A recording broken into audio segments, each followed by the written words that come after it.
जी अस्सलाम वालेकुम। I am sorry, मैं थोड़ा चला गया था। आपको आवाज आ रही है मेरी?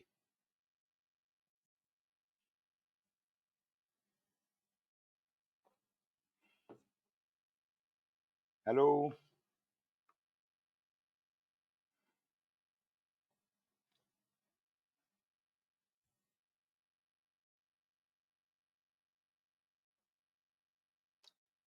जी बुशरा, आवाज आ रही है मेरी आपको?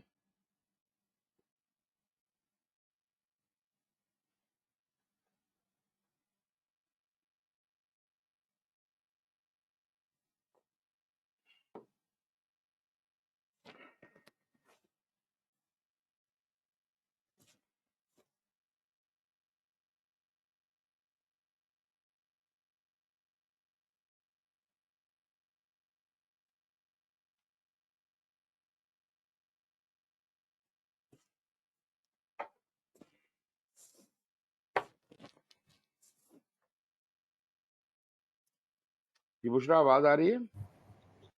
जी सर, आ रही है, अब आ रही है। जी पहले जी। नहीं आ रही थी। हाँ हाँ। अच्छा जी, तो शुरू करते हैं जी अगला पोर्शन। ये हम सेवन्थ एडिशन को ओवरव्यू करने लगे हैं। लाजमी बात है, I am not going to go into a lot of detail of seventh edition, मगर हम उसके जो सेलिएंट हैं उनको एक एक करके डिस्कस करेंगे। पहला जो हमारा पोर्शन, चार पोर्शन में हम इसे डिस्कस करने लगे हैं। पहले दो पोर्शन जो हैं वो हैं आपके स्टैंडर्ड, द स्टैंडर्ड से, और दूसरे दो पोर्शन जो हैं वो पार्ट टू से हैं। तो ये पहला पोर्शन है जी, system and value delivery. System and value delivery वाला जो चैप्टर है, this is organize like this. पहले 2.1 सेक्शन इसका है क्रिएटिंग वैल्यू, फिर ऑर्गेनाइजेशनल गवर्नेंस सिस्टम, और गवर्नेंस के बारे में हम पहले भी काफी बातें कर चुके हैं, तकरीबन वो बातें रिपीट होती हैं। 2.3 फंक्शंस एसोसिएटेड विद प्रोजेक्ट्स। फिर प्रोजेक्ट एनवायरनमेंट, वो जो मैंने आपको पढ़ाया था ना, enterprise environment factor and organisation process asset, वो ये 2.4 है। और प्रोडक्ट मैनेजमेंट की consideration, this is new. So this is how this portion is organised. तो ये वही जैसे मैंने आपको बताया, ये उसकी डिस्क्रिप्शन है। सबसे पहली बात जो है वो है क्रिएटिंग वैल्यू। प्रोजेक्ट्स जो हैं वो एक लाजिमी बात है ऑर्गेनाइजेशन का हिस्सा है, तो part of a larger system, they exist with in that system. अब वो कोई भी तरह की कंडीशन हो सकती है। For the sake of brevity, this standard uses the term organisation when referring to government agencies, enterprises, contractual arrangement. जो कोई भी आपका रिश्ता है अपने ऊपर वाले सेटअप के साथ, उसको हम ऑर्गेनाइजेशन के नाम से याद करते हैं। तो to make the thing simple, organisations create value for stakeholders. अब ऑर्गेनाइजेशन जो है वो लाजमी बात है, उसमें लोगों के स्टेक होते हैं, और जिन लोगों के स्टेक हैं, या जिसे कहते हैं आप शेयर होल्डर जो हैं, उनको फायदा होना चाहिए ना। तो जो उनके स्टेक्स हैं उनको वैल्यू चाहिए, ऑर्गेनाइजेशंस उनके लिए वैल्यू जनरेट करना चाहती है। और examples of ways that projects produce value, इसमें क्या चीजें आ जाती हैं? हम कोई नई प्रोडक्ट सर्विस या रिजल्ट बनाएं that meets the needs of the customer and user, लाजिमी बात है वो उससे फायदा होगा आपको। Creating positive social and environmental contribution, ये भी बेनिफिट है, ये सोसाइटल या एनवायरमेंटल बेनिफिट है। फिर इंप्रूविंग एफिशिएंसी, प्रोडक्टिविटी, इफेक्टिवनेस और रिस्पॉन्सिवनेस। अगर आप ये काम करेंगे, अगर हम इंप्रूव करेंगे, तो इसे कहते हैं कम खर्च बाला नशी, मतलब कम पैसों में ज्यादा आप बेहतर चीज बना के और जल्दी चीज बना के देंगे, और कस्टमर को अच्छी तरह से रिस्पॉन्ड करेंगे, प्रोड्यूस करेंगे, तो लाजिमी बात है आपकी प्रॉफिटेबिलिटी बढ़ेगी, आपकी वैल्यू जनरेट होगी। enabling the changes needed to facilitate organizational transition to its desired future state। ये याद होगा आपको, एक डायग्राम बताया था मैंने आपको, करंट से फ्यूचर स्टेट में आपको प्रोजेक्ट्स लेके जाते हैं, तो ये वो वाला काम आ गया। And ultimately sustaining benefits enabled by previous programs, projects और business operation। आपका जो प्रोजेक्ट है वो it could be a series in a long belt of activities, कोई प्रोजेक्ट प्रोग्राम पहले होते आए हैं, वो बेनिफिट देते आए हैं, और अब आप बेनिफिट देने के लिए आ रहे हैं, आपका प्रोजेक्ट बीच में हिस्सा डालने आ रहा है। तो दिस इज सस्टेनिंग बेनिफिट्स। कि उनके अच्छा, इसमें बेनिफिट सर सपोर्ट भी तो हम देते हैं ना प्रोजेक्ट्स की, तो जी वो जी भी इसमें आएगा, सस्टेनिंग बेनिफिट्स फ्रॉम प्रीवियस हाँ प्रोग्राम्स में। बिल्कुल आएगा। असल में ये वही सपोर्ट, देखें, जब एक प्रोडक्ट निकल के बेनिफिट की शक्ल इख्तियार करती है तो उसमें ऑटोमेटिकली सपोर्ट शामिल हो चुकी होती है। इसका यहाँ पे जो कहने का मकसद है वो ये है कि पहले जो सीरीज ऑफ बेनिफिट्स डिलीवर होते रहे हैं, in continuation of that this project is going to value add and add more benefit to that, मतलब ज्यादा वैल्यू क्रिएट होगी इससे। अच्छा जी, वैल्यू डिलीवरी के कंपोनेंट्स क्या हैं? There are various components. और कौन से, अब वही चेंज मैंने कहा था ना, चेंज लाने का जो चीजें जरिया बनती हैं, project, program, portfolio, product, operation, ये वही सब चीजें कहते हैं ये वैल्यू डिलीवरी के कंपोनेंट्स हैं that can be used individually. अकेले अकेले भी इनको चलाया जा सकता है और इकट्ठे भी इनका कोई हिसाब किताब बनाया, जैसे प्रोग्राम के अंदर प्रोजेक्ट चल रहे होते हैं तो वो एक कलेक्टिव चीज बन गई, या पूरा पोर्टफोलियो चल रहा है और उससे कोई बड़ा मकसद, कोई वैल्यू क्रिएशन करनी है, अपनी कंपनी का पैसा सेव करना है या प्रॉफिटेबिलिटी बढ़ानी है, तो वो भी बेनिफिट आ गया। Working together, these components comprise a system for delivering value that is aligned with the organizational strategy. मतलब एक तो बात हम पहले कह चुके हैं कि भले इनमें से कोई भी काम किया जा रहा हो वो ऑर्गेनाइजेशन स्ट्रेटजी के अलाइनमेंट में होना चाहिए। अब वो कह रहे हैं कि as a system for delivering value that is aligned with organisation, सारे के सारे कंपोनेंट इकट्ठे होकर एक सिस्टम के तौर पे भी ओवरऑल ऑर्गेनाइजेशन की स्ट्रेटजी की मुताबिकत में चलते हैं। लाजमी बात है, जब इंडिविजुअली हर चीज ऑर्गेनाइजेशन स्ट्रेटजी के साथ अलाइंड है तो ओवरऑल भी होना चाहिए, लाजमी बात है।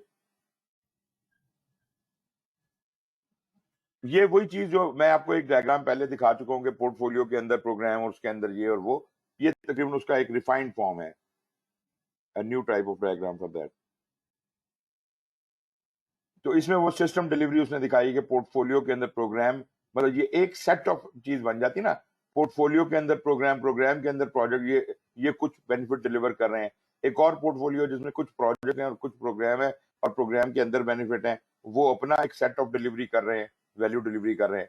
एक प्रोग्राम है जिसके अंदर प्रोजेक्ट ही हैं सिर्फ, तो वो जो है वो हर एक सेट जो है वो अपना एक डिलीवरी का मैकेनिज्म लेके बैठा हुआ है। तो मतलब इंडिविजुअली भी कलेक्टिवली भी ये ऑर्गेनाइजेशन को वैल्यू क्रिएट करके देते हैं, डिलीवर करके देते हैं। एनी ऑफ द प्रोजेक्ट्स और प्रोग्राम्स कुड इंक्लूड प्रोडक्ट्स। ये बात तो हम समझते हैं ना कि प्रोजेक्ट जो है उससे कोई आउटपुट निकलना है और वो प्रोडक्ट है जो डिलीवरेबल है, इमीडिएट डिलीवरेबल जो है, तो प्रोडक्ट निकलना है। और प्रोडक्ट से कभी कभी हमारा इंटरेस्ट प्रोडक्ट में नहीं होता, हम प्रोडक्ट से ज्यादा इंटरेस्ट बेनिफिट में रख रहे होते हैं या शॉर्ट टर्म गेन में रख रहे होते हैं। तो होता तो प्रोडक्ट तो फिर भी बनता है, लेकिन प्रोडक्ट पे हमारा फोकस नहीं होता, ये कहना चाहिए। फोकस हमारा होता है उस प्रोडक्ट से होने वाले फायदे की तरफ। Operations can directly support and influence portfolio, program and projects as well as other business functions, जैसे आपका जो पेरोल का मैकेनिज्म है, सप्लाई चेन मैनेजमेंट है, इस तरह की चीजें। Portfolio, program and projects influence each other as well as operation, मतलब इनका ताल्लुक वो जो आपके ऑपरेशनल एक्टिविटीज चल रही हैं, प्रोजेक्ट प्रोग्राम उनको सप्लीमेंट करते हैं। लाजमी बात है, हम जो भी चेंज लाना चाह रहे हैं वो ऑपरेशन ही में लाना चाह रहे हैं ना अल्टीमेटली, तो इनका ताल्लुक उससे बनता है। लेकिन ये बजाते खुद चेंज के कंपोनेंट है, यहां उसने तो कह दिया वैल्यू डिलीवरी कंपोनेंट्स। हम इसको पहले जो बात कर रहे थे हम कर ये चेंज लाने का जरिया बनते हैं। तो ये चीज होगी जी, components in a value delivery system. ये सिस्टम बने हुए थे ना, ये डिफरेंट, कि जी ये एक पोर्टफोलियो है, उसके नीचे ये एक सिस्टम है, ये दूसरा पोर्टफोलियो बी का सिस्टम है, तीसरा ये प्रोग्राम N1 का सिस्टम है। ये अलग अलग सिस्टम ऑफ वैल्यू डिलीवरी है। और लाजमी बात है कि ये सारा कुछ किसी इंटरनल और एक्सटर्नल एनवायरनमेंट के अंदर रहते हुए किया जा रहा है। An outcome is the end result और कंसिक्वेंस ऑफ अ प्रोसेस और अ प्रोजेक्ट। याद रखिएगा, आउटपुट और आउटकम को कंफ्यूज नहीं करना। Output is the product, outcome is उस प्रोडक्ट से इमीडिएट जो फायदा जाहिर होता है वो आउटकम है, और जो लॉन्ग टर्म में जाहिर होता है वो बेनिफिट है। ये देखिए लिखा हुआ है आगे, द आउटकम्स आउटकम, बहुत से आउटकम मिलके अल्टीमेटली लॉन्ग टर्म में बेनिफिट बनाते हैं, which are gains realised by the organisation. तो मैं अगर ये कहना चाहूं कि outcome is a short term gain and benefit is a long term gain, तो गलत नहीं होगा। Focusing on outcomes, choices and decisions emphasizes the long range performance of the project। और जो लॉन्ग रेंज परफॉर्मेंस होती है वो फिर आपके बेनिफिट में कल्मिनेट होती है। बेनिफिट्स इन टर्न वो भी क्रिएट वैल्यू करते हैं, which is something of worth, importance and usefulness, बड़े लेवल के ऊपर। ठीक है जी। तो जो जो आउटकम है वो छोटे लेवल के ऊपर वैल्यू क्रिएट कर रहा है। बेनिफिट ऑर्गेनाइजेशन की स्ट्रेटजी को कोई एनहांसमेंट दे रहा है, कोई कंपनी को बड़ा कोई फायदा दे रहा है, दैट काइंड ऑफ थिंग। ये जनाब एक एग्जांपल उसने वाटरमेलन इफेक्ट की दी है। योर आउटपुट कहाँ है जी? एक्टिविटीज। आउटपुट जो है वो एक्टिविटीज है। आउटपुट क्या? Your reports are green. Output तरबूज जो है वो ग्रीन रंग का है। ठीक है जी। Meet defined targets. Output benefit तब बनता है जब उससे मीठा निकलना शुरू हो, but the outcome result is not achieved. तो शॉर्ट टर्म गेन जो है उसकी मिठास है, और बेनिफिट जो है, जो लॉन्ग टर्म रियलाइजेशन है उस बेनिफिट की है, वो उससे जो एनर्जी आपको मिलने वाली है। ठीक है। जो प्रोडक्ट तो तरबूज था, तो तरबूज तो प्रोडक्ट है और हमें तो उससे कोई मतलब नहीं है कि अंदर से वो मतलब वो कितना मीठा होगा या क्या होगा, वो जो खोलेगा उसको पता चलेगा। लेकिन ऑल दो हमने तरबूज बनाते हुए या उस प्रोडक्ट को क्रिएट करते हुए ये इंश्योर किया है कि कस्टमर की तमाम रिक्वायरमेंट्स के मुताबिक उतनी मिठास वगैरह इसमें हो। लेकिन कस्टमर का ये ग्रीन रंग का बॉल तुम मुझे देके जा रहे हो, ये तो आउटपुट है, मैं मुझे क्या पता, खोल के देख लें आप। जब खोल के देखेंगे और मीठा होगा तो आप कहेंगे हाँ यार ये इसका आउटकम आ गया। लेकिन उस मिठास से आपको जो स्ट्रेंथ मिलेगी over a period of time, that would be the benefit. ये लॉन्ग टर्म रियलाइजेशन है।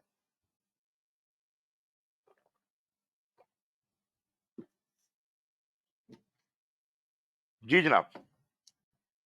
ये एग्जांपल एक थी इसमें दी हुई, तो मैंने कहा कि मैं आपसे डिस्कस कर लूं, दिस इज इंटरेस्टिंग।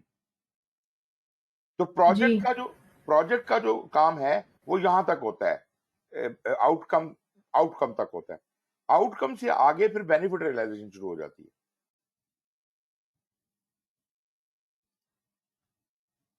फिर आ जाती है इंफॉर्मेशन फ्लो।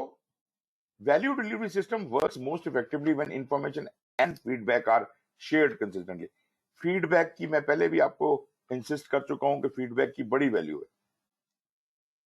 फीडबैक आपको चाहिए। अब मिसाल के तौर पे मैं आपको पढ़ा रहा हूं, या तो आप क्वेश्चन करें या मैं आपसे पूछूं कि समझ आ रही है कि नहीं आ रही है। जब तक हम ये दोनों में से एक काम नहीं करेंगे तो हम आगे नहीं बढ़ सकते। तो हमें बीच में इंटरेक्ट करना पड़ेगा। तो प्रोजेक्ट के अंदर भी आपको फीडबैक चाहिए, कस्टमर से चाहिए, अपनी टीम से चाहिए, हर। तो information and feedback should travel to and fro, are shared consistently among all components, keeping the system aligned with strategy and attune to the environment. ये बात ध्यान में रखिए कि हम अपनी स्ट्रेटजी, जो ऑर्गेनाइजेशनल स्ट्रेटजी है, उसकी मुताबिकत में चलेंगे। अब ऐसा नहीं होना चाहिए हम भटक के कुछ और करना शुरू कर दें। जो काम जिस मकसद के लिए निकले हैं और जिस स्ट्रेटजी से अलाइंड है, वो अलाइनमेंट लूज नहीं करनी, और एनवायरनमेंट का ख्याल रखना, इंटरनल और एक्सटर्नल एनवायरनमेंट का। क्योंकि वो इंटरनल एक्सटर्नल एनवायरनमेंट आपको कभी कभी कॉर्नर कर देती है, पुश कर देती है कि ये तो आप कर ही नहीं सकते। तो माहौल ही ऐसा नहीं है। तो जब माहौल ऐसा नहीं है तो फिर आप उसके हिसाब से अडॉप्ट कर दें, या तो अडॉप्ट करें या माहौल को बदलें। ये जनाब एग्जांपल है इंफॉर्मेशन फ्लो की, कि सीनियर लीडरशिप ने स्ट्रेटजी पोर्टफोलियो को दी, पोर्टफोलियो ने डिजायर्ड आउटकम और बेनिफिट्स और वैल्यूज के लिए प्रोग्राम एंड प्रोजेक्ट्स को बताया, उन्होंने deliverables with support and maintenance information, मतलब यूं समझ लीजिए आउटकम तक उन्होंने डिलीवर कर दिया और ऑपरेशन फिर उससे बेनिफिट उठाएगा। ये आप देख सकते हैं नीचे जो एरो जा रहा है, कहता है outcomes, benefits and value performance analysis हुआ और वो लीडरशिप को गया। अच्छा, ऑपरेशन से पीछे वापस क्या जा रहा है? Information for updates and fixes and adjustment, correction जनाब। फिर प्रोग्राम और प्रोजेक्ट से पोर्टफोलियो को क्या जा रहा है? Performance information and progress portfolio को जा रही है, और पोर्टफोलियो की जो परफॉर्मेंस है वो सीनियर मैनेजमेंट को जा रही है। ये है जी पूरा इंफॉर्मेशन फ्लो आपका।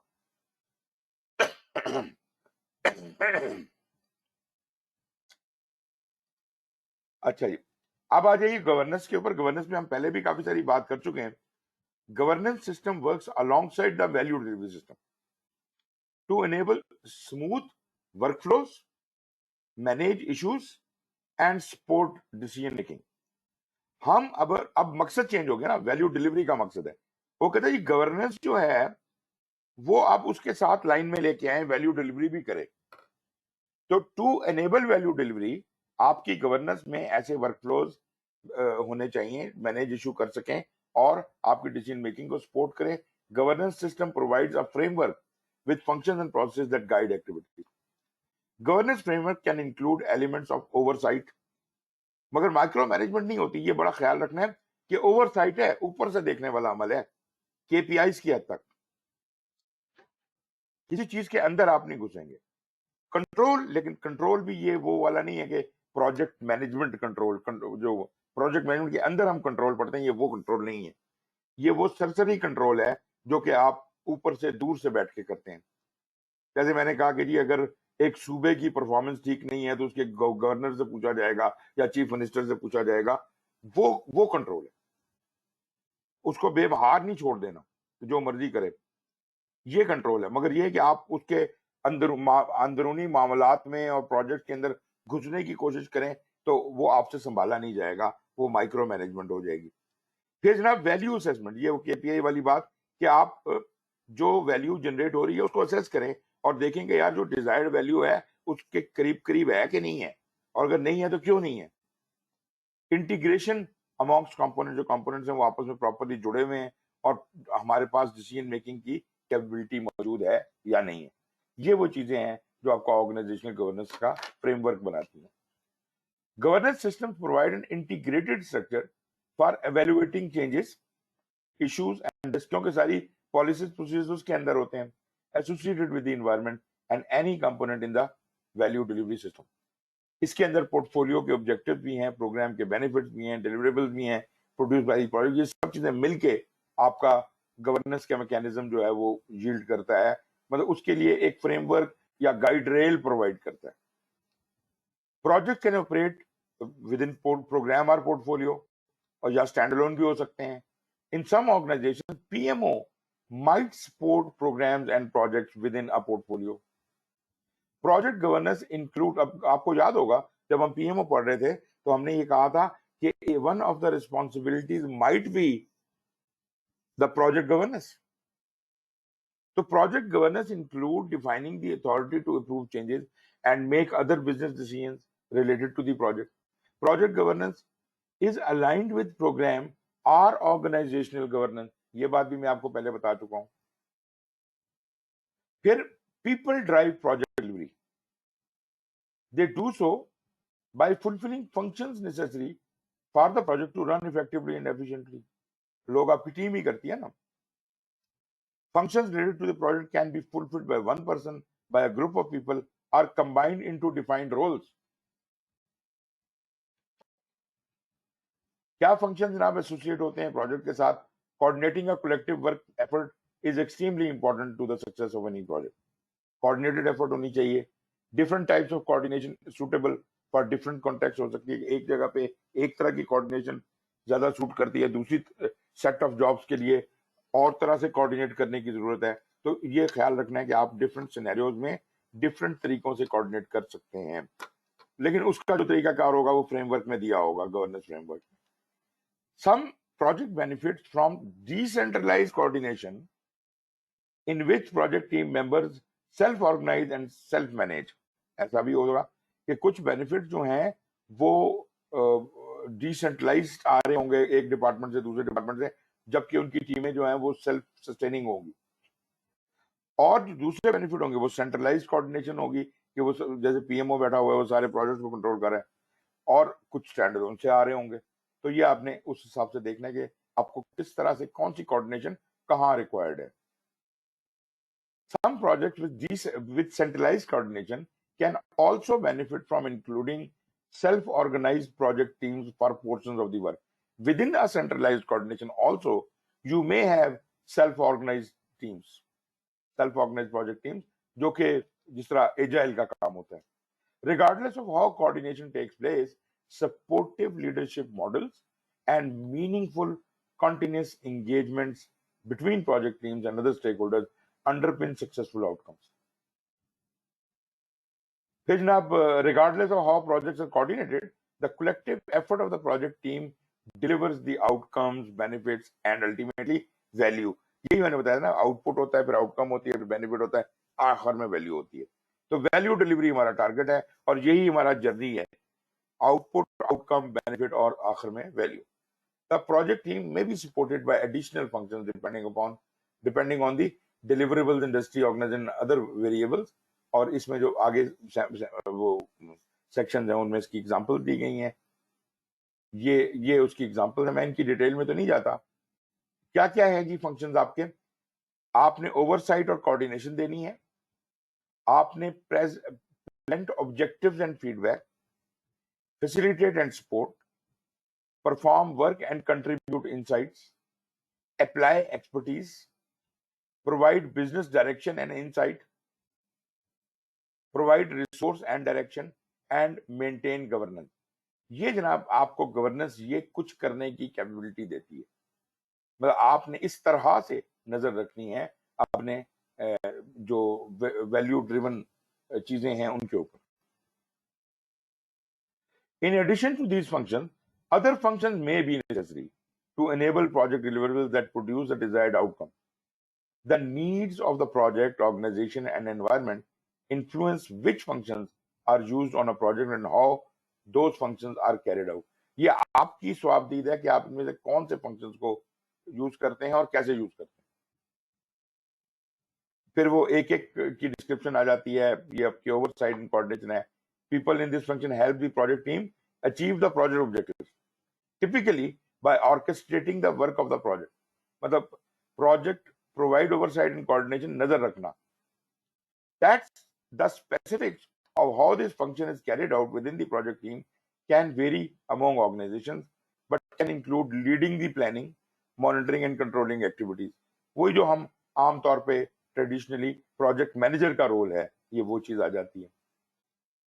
कुछ ऑर्गेनाइजेशन में कहता है जी दिस फंक्शन में involve some evaluation and analysis, pre project activities हो सकती हैं. This function includes monitoring and working to improve health, safety and overall wellbeing of the project team members. तो this could also be there. Coordination include consulting with executive and business unit, वो उनके साथ बातचीत करके, और इसके अंदर assisting in business analysis, tendering, contracting, negotiation. ये तो आप जितना उसका स्कोप बढ़ा लें ओवरसाइट और कोऑर्डिनेशन का, उसके हिसाब से ही बढ़ता जाएगा. Oversight can be involve in follow on activities related to benefit realisation and sustainment. मतलब प्रोजेक्ट खत्म होने के बाद हम बेनिफिट रियलाइजेशन को भी फॉलो अप कर रहे हैं, तो वो काम भी हो सकते हैं. फिर अगला आ जाता है प्रेजेंट ऑब्जेक्टिव्स एंड फीडबैक. ये दूसरा वाला फंक्शन है. इसमें आप अपने पर्सपेक्टिव, अपनी इनसाइट, अपना ख्यालात शेयर करते हैं. Clear direction from customer and end users. Customer and end user are not always synonymous. ये बात आपको पता होगी कि जो कस्टमर होता है जरूरी नहीं है वो एंड यूजर भी हो सकता है आपका कस्टमर आगे किसी को वो चीज जो आपसे ले रहा है वो किसी और को डिलीवर करे, और एक्चुअल यूजर एंड यूजर जो है वो लोग हों. तो जरूरी नहीं है कि कस्टमर ऑलवेज एंड यूजर हो भी सकता है, नहीं भी हो सकता. For the purpose of this standard, the customer is defined as an individual और group who has requested or is funding the project. या तो वो फंडिंग कर रहा है प्रोजेक्ट की, या वो जो प्रोडक्ट आप बना रहे हैं उसको वो रिक्वेस्ट, इस प्रोजेक्ट को करने की रिक्वेस्ट उसने की है. The end user is an individual और group who will experience the direct use of the project deliverable. जिसने अल्टीमेटली उस चीज को इस्तेमाल करना है वो एंड यूजर है. Projects needs clear direction from customers and end users regarding project requirements, outcomes and expectations. और अगर आप adaptive या hybrid project environment में काम कर रहे हैं, the need for ongoing feedback is greater. मतलब agile में, hybrid में, adaptive में आपको बहुत और ज्यादा proactive होना पड़ेगा. कि अच्छा बार बार कंफर्म करें अपनी टीम के साथ, समझ आ गई है, काम उसी तरह से हो रहा है, अच्छे, तभी आप बेहतर तरीके के साथ उस फीडबैक के बेस करके इंप्रूवमेंट ला सकते हैं।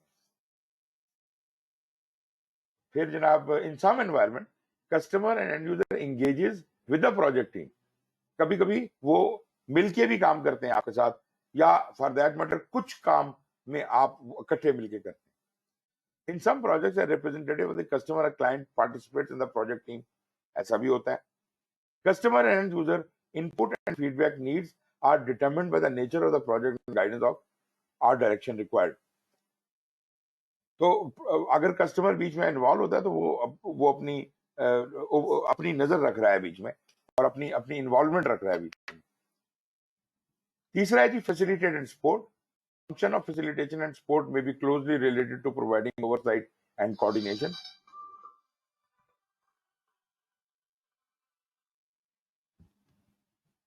Depending on the nature of the project, the work involved encouraging project team members participation, collaboration, and a shared sense of responsibility for the work outputs.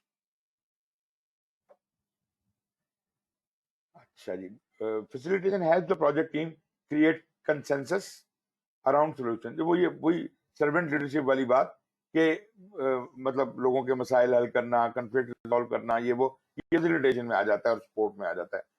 Is also required to coordinate meetings conduct करना, वो जैसे आप scrum की stand up meeting करते हैं, या जो review meeting है, उनमें भी सारा रोल जो उसकी ऑर्गेनाइजेशन और फैसिलिटेशन का है वो स्क्रम मास्टर का होता है। Supporting people through change and helping address obstacles, ये भी बड़ा इंपॉर्टेंट काम है। This can include evaluating performance and providing individuals and project teams with feedback. Feedback का अमल जारी रखें, देते भी रहें, लेते भी रहें।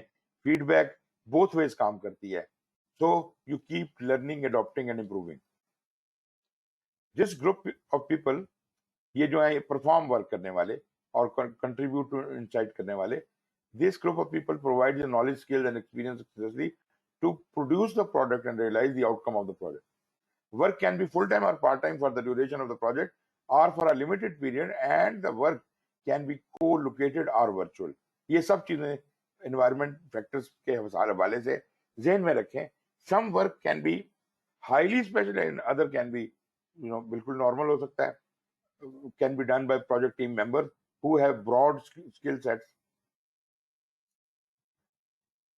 Gaining insight from cross-functional project team members representing different parts of the organization या skill set can provide a mix of internal perspective, establish alliances with key business units, and encourage project team members to act as change agents within their functional areas. This work can extend into support function during and after the project as the project deliverables are implemented or transitioned into operations. पांचवा आ जाता है जी apply expertise. People in this function provide the knowledge, vision and expertise in the specific subject for a project. They offer advice and support throughout the organization and contribute to the project team's learning process and work accuracy. जरूरी नहीं है ये लोग project team का हिस्सा होंगे, ये बाहर से लोग हैं जो आपको subject matter expertise दे रहे हैं. These people can be external to the organization or can be internal project team members. They can be required for the whole project or during a specific time frame. फिर जब direction अपना business direction और insight की बात आती है, people in this function guide and clarify the direction of the project and product outcome. This function involves prioritizing the requirements or backlog items based on the business value, dependencies and technical and operational risk. They provide feedback to the project team and set direction for the next increment. ये देखें ना, agile होता जा रहा है आस्ता-आस्ता. The function involves interacting with other stakeholders, customers and their project team to define product direction. Goal is to maximize the value of project deliverable. फिर इन adaptive and hybrid environment में वो कहता है कि direction and oversight insight जो है can be provided using a specific cadence. In predictive environment में क्या करेंगे? There can be designated checkpoints. Predictive में आप वहां रुकेंगे for presentation and feedback of the project progress, और वहां से फिर आप सीखे जाएंगे. In some instances, business direction can interact with funding and resource function. तो कनेक्शन बन जाता है कि जी अच्छा अगर बिजनेस डायरेक्शन ठीक के हिसाब से ठीक जा रहे हैं तो ठीक है, फंडिंग मिलेगी, नहीं तो नहीं मिलेगी या डिले हो जाएगी, something like that. People in this function promote the ये रिसोर्सेज और डायरेक्शन के लिए promote the project and communicate the organization vision, goal, and expectations to the project team and broader stakeholder community. They advocate for the project and the project team by helping to secure the decisions, resources, and authority that allow project activities to progress. मतलब ये वो लोग हैं जो आपके लिए project का सामान मेक अवेलेबल करते हैं. अगेन सर्वेंट लीडरशिप वाला रोल है कि फैसिलिटेट करते हैं कि वो सामान तमाम रिसोर्सेज अवेलेबल आपको किए जा सके. लेकिन it is not exactly pointing to the scrum master. This is the senior management are people outside of the project जो आपके लिए उन रिसोर्सेज को मेक अवेलेबल करते हैं. People in this function serve as liaisons between senior management and the project team, plays a supporting role in keeping projects aligned to business objectives, remove obstacles, and address issues outside the bounds of the project team's decision authority. ये जो मैंने बात की ये team का हिस्सा नहीं होता, लेकिन जो उनकी हद से बाहर के प्रॉब्लम है उनको रिजॉल्व करते हैं. So they provide an escalation path for the problems, issues, or risks that project teams cannot resolve or manage on their own, such as shortage of funding है तो उसका मसला कोई ऊपर से ही बैठ के हल करेगा ना. Function can facilitate innovation by identifying opportunities that arise within the project and communicating these to the senior management. People in this function may monitor project outcomes after project closure. वो जो हम कह रहे थे कि जी बेनिफिट को भी realise होते हुए देखेंगे. People who fill ये maintain governance. ये 8वां फंक्शन है जी. Fill a governance function, approve and support recommendations made by the project team and monitor project progress in achieving the desired outcome. They maintain linkages between project teams and strategic and business objectives can change over the course of the project. ये तो हो गया जनाब आपके value delivery का mechanism. I hope के ये जो चीजें हमने यहाँ डिस्कस की हैं ये किसी हद तक मतलब नेचुरली ये तो सिर्फ रेफरेंस पॉइंट है, किताब आपके पास है, आप उससे और ज्यादा तफसील से पढ़ सकते हैं, मगर चीजें आपके लिए बहुत ज्यादा सूदमंद होंगी कि आप वैल्यू ड्रिवन का मैकेनिज्म समझिए. इसके बाद जो नेक्स्ट मॉड्यूल में हम करेंगे वो हम प्रिंसिपल्स की बात करेंगे. तो अभी तक कोई क्वेश्चन है जी? नहीं सर, ऑल ओके. ये तो बेसिकली ज्यादातर ऑर्गेनाइजेशन की गवर्नेंस रिलेटेड जो है वो चीजें रही दिखी हैं. एग्जैक्टली, बिल्कुल. तो ये आपका वो वैल्यू डिलीवरी का पूरा मैकेनिज्म और गवर्नेंस और सारा उसने बताया, वो सारा बताया कि आउटपुट, आउटकम, बेनिफिट, फिर वैल्यू और फिर उसको गवर्न कैसे करना है और उसका पूरा पैटर्न है. ये मतलब ये बड़ा एक लिंकेज उसने जो एक मिसिंग लिंक था वो जोड़ दिया. क्यों कर रहे हैं आप ये सब कुछ, बेनिफिट क्यों चाहिए? पीएमओ से ज्यादा रिलेटेड है. किससे ज्यादा रिलेटेड है? पीएमओ से ज्यादा रिलेटेड है. पीएमओ से ज्यादा रिलेटेड चीजें लग रही हैं. कैन बी एन इंस्ट्रूमेंट, लेकिन ये पीएमओ से बियॉन्ड भी बात कर रहा है. ऊपर का मैकेनिज्म क्या होगा, तो इनसाइट ओवरसाइट कैसे की जा सकती है. तो जरा इसको दोबारा पढ़िएगा और इस पर्सपेक्टिव से पढ़िएगा और आराम से पढ़िएगा, फिर ये और ज्यादा बेहतर आपको समझ आएगा. तो चले जी, अभी हम let us have a break of about 3 minutes. 1:15 बजे मिलते हैं और फिर हम प्रिंसिपल्स को कवर करेंगे जी. अभी कितने हमारे टॉपिक्स रह गए? 22, 23, 24, 3 रह गए. अच्छा, ठीक है सर. Okay, take care.